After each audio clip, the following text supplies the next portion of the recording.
Thank you for visiting our channel. Today I came out to review and also quick unbox this awesome looking Android box. This is called V5 Pro and is done by a company called vSeeBox. This bad boy comes with 4GB of RAM, 32GB internal storage, comes with a Bluetooth remote that has a voice search inside of the initial apps, and on top of that, Android 12. I have to mention that if you are watching this on YouTube, it is the YouTube friendly version. You want to learn everything about it. The links are at the bottom of this video where you can watch the full review. And I do not want to forget, if you haven't subscribed to our channel, click the subscribe button. Make sure you share this with your friends and family. Make sure you click the notification icon, select all in order to get notified once we have a new video out.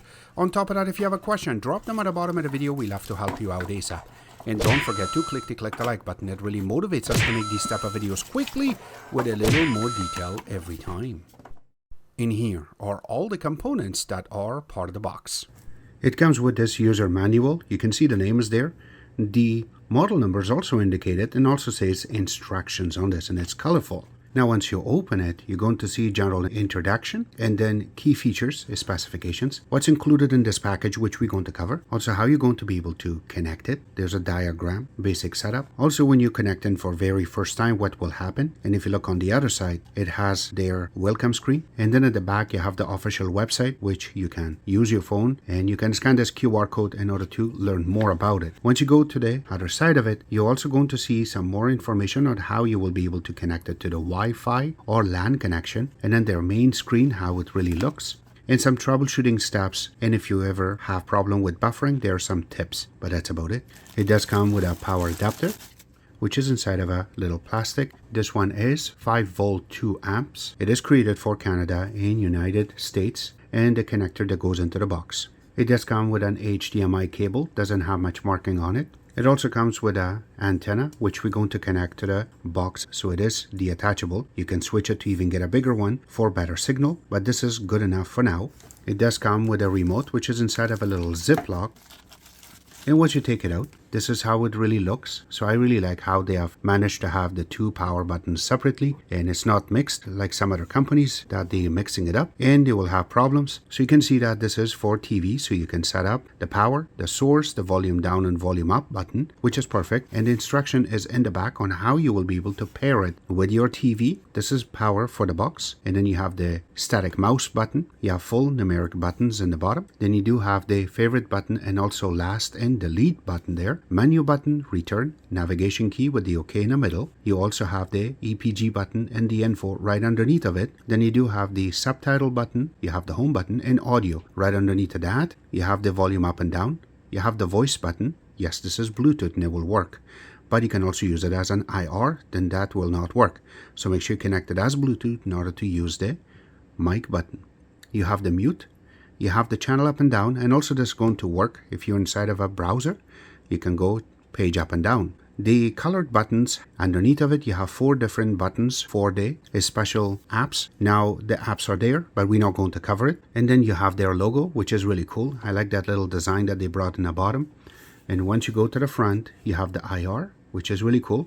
But once you go to the back, so this part would not slide down. You have to put your nail in there, open it up a little bit, and it comes out very easily. You can put 2 AAA batteries in order to power it up, and then we will show you in a couple of seconds how that's done too.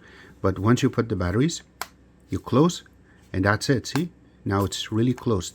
I really like how this has been designed, and once you put it on the floor, yes, it does move a little bit, but I really like it how they have placed everything together in one remote, and it is nice remote to hold in order to play with your box.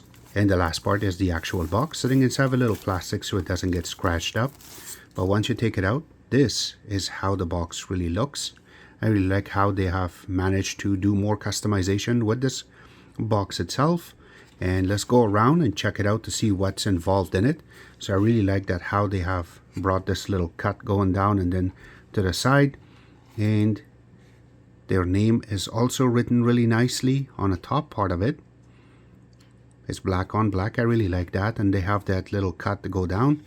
Alright, so enough said about it. So you can see the name on the front, which does indicate that this is V5 Pro. And then underneath of it says 8K Ultra High Definition. I haven't played with that yet, and we don't have anything 8K anyways. Going on one side of it, you have a SD card slot, and then you have two USBs. Now these are supposed to be USB 3s, but they are not color coded, right? Going to the back part of it, you have the antenna, which we will connect. And here's the antenna that comes with it. You just have to put it on and roll it. And that's it. And then you can make it to go up. There you go. And then you have a gigabit LAN on this. You also have a AV port, optical audio connection, which you can connect to your stereo system. You also have a HDMI connection. Then you have the DC, which is 5 volt, 2 amps. Going on this side, there's nothing here, but once you flip it upside down, then you're going to see some holes for ventilation. Yeah, these are actual holes. If you want to put this in a wall, you have a little part so you can put a screw and you can hook it up to the wall or at the back of your TV if you have to hook up. Then you have 4 little legs, so that way when you put it on the ground itself or on the table and you have heavier cable, it's not going to move that much. I really like that. You do have a sticker for your serial number and MAC address. Mine is right now blocked. And then it does indicate which version you have, just in case if this is rubbed off. You can see it in the back. And then also what input you have, just in case if you ever misplaced your power, you can purchase one from online and it will work. So let's go through and hook it up. All right, so it's time to connect the box. Number one, we have to put the batteries inside of the remote. Now I do not have a preferred battery type, so I'm just using one of the ones that I always use. And we hook it up, and then we're going to put the back on. Now remember, the back does not slide, so you have to put it properly. And then it will click on both sides, and that's it. Now, in order to make sure that your remote works, because this is Bluetooth NIR, you have to press any of the buttons in front of a camera, because with naked eye you cannot see this part. You have to press and it will blink. That means the remote is functional now. We will put this aside and let's go through and hook up the box. So for CEC purposes, one, we're going to connect the HDMI and then the power. And now that way your TV is not going to be confused that if it is going to load as 1080p or 4K. So make sure HDMI goes first, wait a couple of seconds, and then hook up the power. And then in the front you will see it says boot, and it will change to a time. So that means it's booting up, and then there should be a little blue light. And now we're going to pair the remote with the TV. Now remember, this is the first boot, so yes, it will be very blurry. That's fully understandable. So let's go through and pair it. So for that, you have to press the OK and the volume down as it shows on the screen. So let's do that for a couple of seconds. And then you're going to see the little blue light flashing, and it will say connected. Now we can go next and set it up. Once you get over here, you just have to select your language, and then you can click next. Or you can press the right side and it will just automatically take you using your navigation. You can set up your screen resolution right over here. So whatever your capture card, or in this case which I'm using, or your TV setting is, you can set it up. I always recommend to be on 1080p 60 Hz or 60 frames per second. Makes it very easy and you'll get everything tip top. Click next. Here you can see that there are some lines around the screen. So you can click up and that way it makes it smaller, or you can press down to make it bigger, and then that way the full screen is going to be captured. And you can click next. This time we're going to set up our time zone, and we can click next. And now you can select it. If you have Ethernet, I'm sure it will have a little check mark. If it's not, then you can go to your Wi-Fi, click on it, and then you can select your Wi-Fi. Once you entered your password, you can click connect. Now this part, there is a disclaimer, so you have to agree with it, tell you that everything is set up. And now you're on the main screen. So we're not done yet. Remember that the apps are not installed yet. But let's go from the top, and then we're going to cover everything afterward. Number one, on the top left hand side, you see the company name. And then on the right side, you have it just shows the time. Then it shows that you connected via Wi-Fi. And then beside it on the left side of it shows what type of weather you have. And that's been taken from the IP address that you have. So if you are behind the VPN, wherever you connected from, it will show that for you. So it's not going to be accurate if you are behind proxy, or in this case, VPN. Underneath of it, you have Market. Then you have Google Play Store. You have YouTube and some other apps in there, as you can see. Underneath of it is the apps that really runs this box. It's not downloaded yet, as you can see, because we just got it. We're going to install these and then we're going to go next. But you can see there is a contact us. We will capture everything when we get to it. So for now, you have your system settings, launcher settings. You also have the software update. We can click on it. And if there's anything local, so you have it on USB, you can download it, or you can see online. So let's go to the online one, and you can see we are on the latest update, which is really good. And then the hotkeys, so that way you can go through and you can set up your keys, which is on the remote, with different apps. This is really cool. It kind of looks like another box that I've seen before. And this way you will be able to process and play with them. Also system information. And then if you have anything in the background, you can click on it and it will just go in and close those apps. But if it is still going to be slow, just reboot your box and you should be good to go. Now the first thing we're going to test will be the YouTube app. Now by default, you will see it that it's playing it as 720p. But once you select the quality, you can go down to 4K. Also, they have it as 2K. So let's go there and select it. Takes a couple of seconds and you will get it very vibrant. So that means is 4K do work. Now let's go a little bit geeky inside of it. Now for the geeky part, I have to mention that you can see that the capture card right now gets it as 1080p. There is 0 frame drop. And this one is running on 4K, but in 30 frames per second. And if you look under the codecs, it is using VP9 and OPOS. If you look on the color saturation and network health, buffer, everything looks really good. So there's not much that is changing. The quality is really good. And again, the frame is still under 0 frame drop, which is really good. The next thing we will capture will be the Geekbench. Now we have already processed this, and as you can see, for single core we got 110, and for multi-core we received 384. Again, it's not bad for this box. The next app we will go to will be AIDA64 or AIDA64. This app is really good because it brings a lot of things in RAW based, which I really like, but there are some limitation to it. Once we get to it, we will explain. Now when you go in, you can see the name is written really nicely. The manufacturer is right. The model number is right. The brand on this is Allwinner. And then when you go down a little bit, you can see that it is 4 GB of RAM. How much is available is right here. This is in total. And then the internal storage on this is 32 GB. You can see that right now the free space is 21.50. The rest is taken care of by the OS, by the apps that are installed, plus the partition, and also some apps that we installed. So that's why it's less. And you can see also the storage. This is what we installed or hooked up to it, so we can play some videos on this. The Bluetooth on this is 4+, as you can see it. And when you go to CPU, you can see that this is running Allwinner H313 and H616. This one is ARM Cortex A53 running on 1512 megahertz. Going down, this is 64-bit ARM but running on 32-bit. Cores are right over here, or 4 of them that are running. Under display, the native resolution on this is 1080p.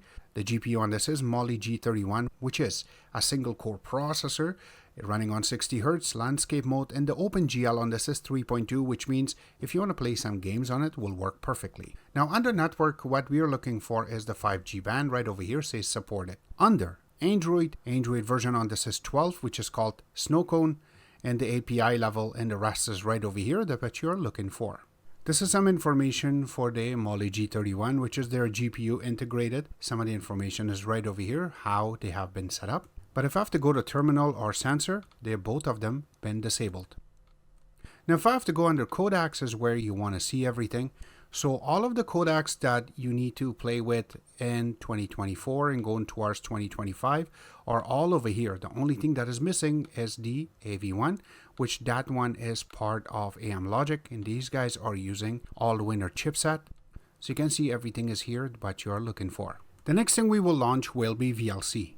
Now we have already processed a few videos that we have for a very long time, and this is what we always sampling. So let's go through. For 1080p video, it just automatically just shows up. And let's bring up the volume a little bit so you can hear it that yes, the voice is proper too with it, and it plays it for us flawlessly. So this is really good. Now this video that we are playing is, again, it's a little bit older, but it has a very big map which we always like to play with. This is 4K. And you can see that it is totally frozen. So let's stop it and let's play it again. And it goes a little bit and it pauses. Now this is my regular 4K video. So no, I cannot play it. Again, I'm going to process one more time, so I stop it. Open it again. And no, I cannot play 4K on this box. So we will pause it. We will go to 10-bit. And let's see. And I don't see anything coming up. Not even the voice. Oh no, wait a second. The voice comes up. I can hear the voice. But that's about it. So no video. So this box cannot play 4K or 4K in 10 bits. So let's just stop it right there.